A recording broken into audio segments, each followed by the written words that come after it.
Merci bien de me recevoir pour cette interview. Pour moi, c'est un grand honneur d'être ici. Ce forum est très important pour nous, l'Afrique, globalement. Et je remercie notre président Macky Sall qui a organisé cette extraordinaire conférence, dialogue, échanger des idées. Pour moi, c'est aussi un honneur en fait, d'être ici. Premièrement, notre président Macky Sall sera le 1er janvier le président de l'Union africaine.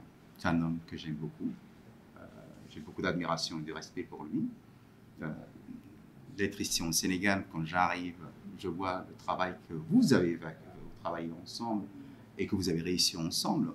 Donc pour moi, c'est une fierté de voir l'Afrique, ce que vous avez ici. Et c'est ce que j'aimerais bien un jour obtenir, cet espoir pour la Somalie. Et pour moi aussi, c'est très important parce que on parle de la sécurité, on parle de l'économie.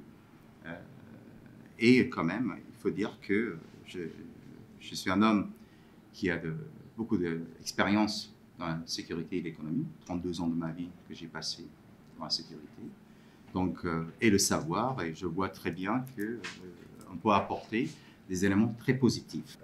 C'est d'apporter le savoir, d'échange des idées, de voir vraiment le peuple que je représente et porter leur parole pour la première fois d'un niveau international et expliquer qu'à la fin de la journée, que c'est qui est important pour nous autant que Somaliens et Africains. J'ai écrit un livre qui s'appelle « Ma vie pour la Somalie », qui est en plusieurs langues et que vous allez lire aujourd'hui. Vous avez les exemplaires devant vous. Mon agenda de présentation de mon candidature est là-dedans. Donc, je suis un homme qui est rentré dans l'histoire, qui a écrit sa vision, comment je vais gérer. Et pour moi, c'est l'Afrique globale qui m'intéresse, non pas rien que la Somalie. Oui, c'est la paix et la sécurité. Aujourd'hui, c'est très simple. On en est, où on va être. OK. Et what is this journey? Comment va ce voyage? La sécurité, j'ai toujours dit, quand il y a une baisse d'économie, le crime, il augmente. Ça a toujours été le principal. Donc, quand l'économie augmente, le crime baisse. Voilà. Donc, il y aura quand même des versions, des choses que je suis très clair.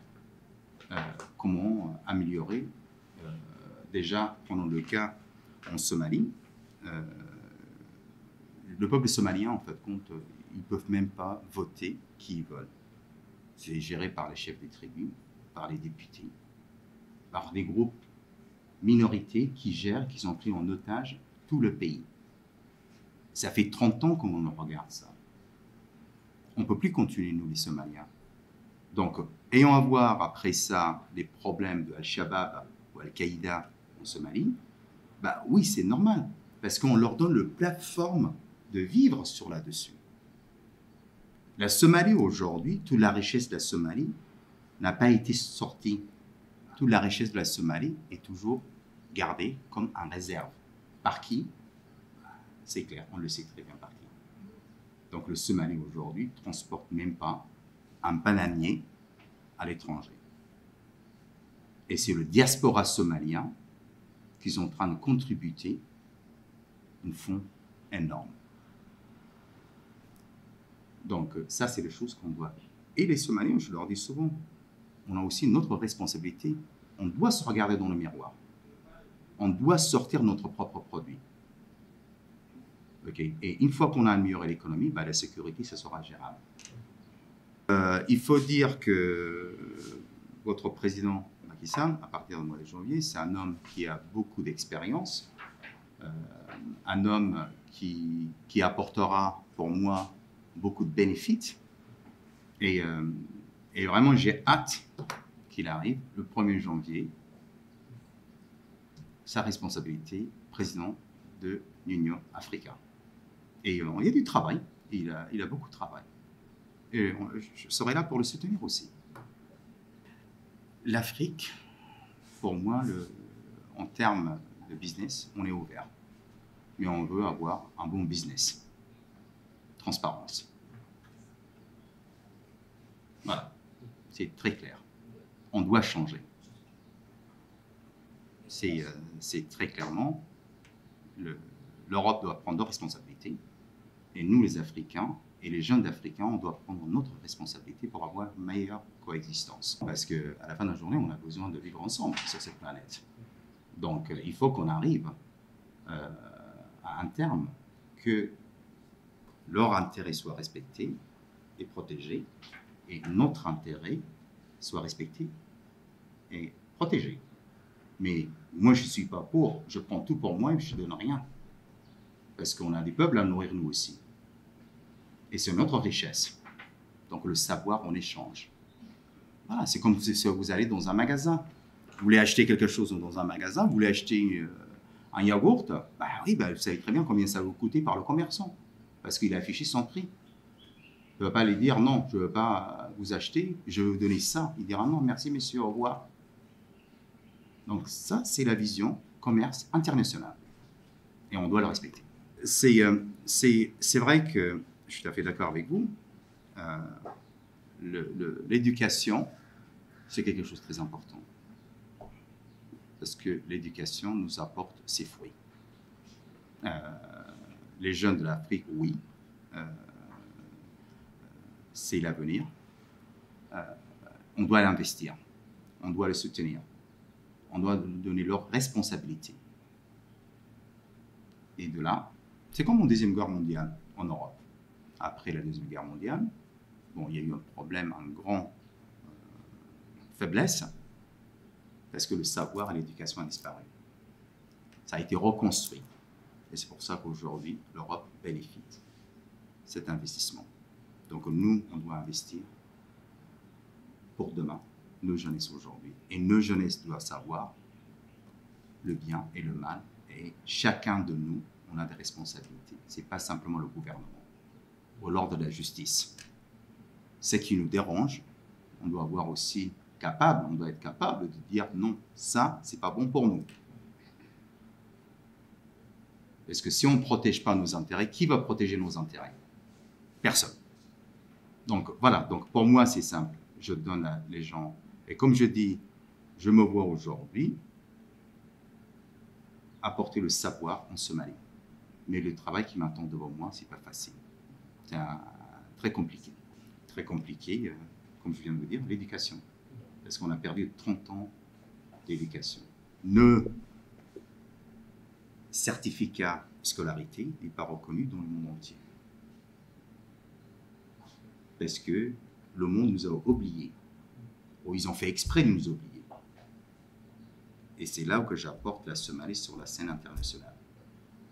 Okay? Parce qu'aujourd'hui, la Somalie, 30% de l'énergie de la planète passe devant chez nous, à Bosaso. Tout ce qui rentre de la Saoudite arabique et tout ce qui sort de la Saoudite arabique, maritime, ça passe devant chez nous, la Somalie. Tout ce qui rentre du Soudan, l'Égypte, l'arrière-porte de Jordanie, Eritrea, Djibouti, ça passe dans l'eau de la Somalie. 30% d'énergie. C'est énorme. La pêche, aujourd'hui, c'est un marché énorme. Parce qu'on a été bénis par le Seigneur. L'eau la plus riche. Le soleil. Donc, on me parle souvent de la Somalie, de la famine. On me parle en fait aujourd'hui les problèmes des Al-Shabaab, des extrémistes. Ben oui, parce que le pays ne produit plus rien. Et les responsables qui sont là-bas, c'était un échec de leur part. C'est pour ça que je suis en train de leur dire, bon, il faut arrêter déjà les bases. Donnons la parole au peuple, qui puisse choisir chacun de nous qui on veut comme dirigeant. Ça, c'est le droit de l'être humain. Amenons des jeunes, vous avez parlé des jeunes, qui sont le savoir. Qu'on ne te donne pas un poste d'un ministre parce que vous êtes telle tribu. C'est la corruption, ça. Un député qui va acheter son poste par son chef de tribu, c'est la corruption. Un président qui va se faire élire en payant de l'argent, c'est la corruption. Et la corruption n'apporte jamais de bien. Ça apportera que le mal.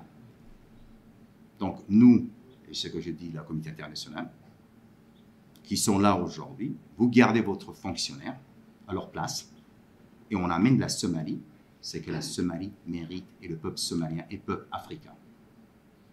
Parce qu'on en parle toujours de la corruption. En réalité, chacun de nous tous, on sait très bien ce qui ne va pas. Mais il faut qu'on travaille sur le bon chemin pour notre avenir. Bon, les 5 priorités de la sécurité, c'est simple. Ok, quand vous parlez d'extrémité, je crois très bien que vous parlez enfin au niveau d'extrémistes. Les extrémistes, ce sont des gens qui ont leur propre agenda.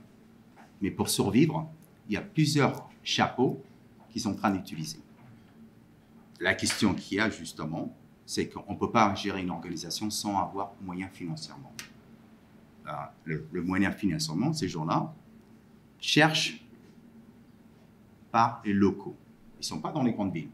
Ils ne sont pas dans des endroits que l'ordre de la justice est visible. Ils sont dans la brousse, à la campagne pure.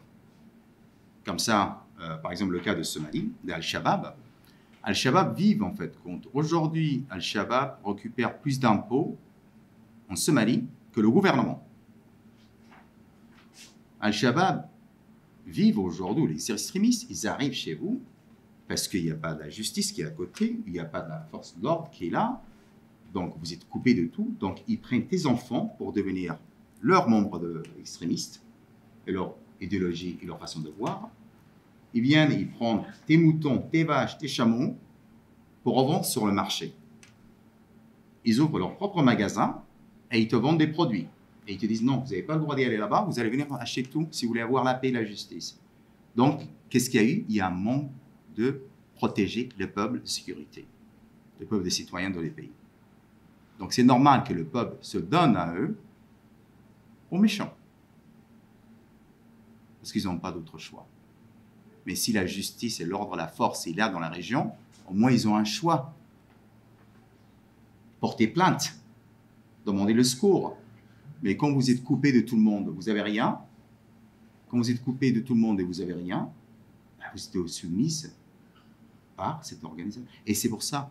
Donc, si on doit gérer et attaquer en fait contre les problèmes de sécurité des extrémistes, il y a plusieurs cadres qu'on doit gérer.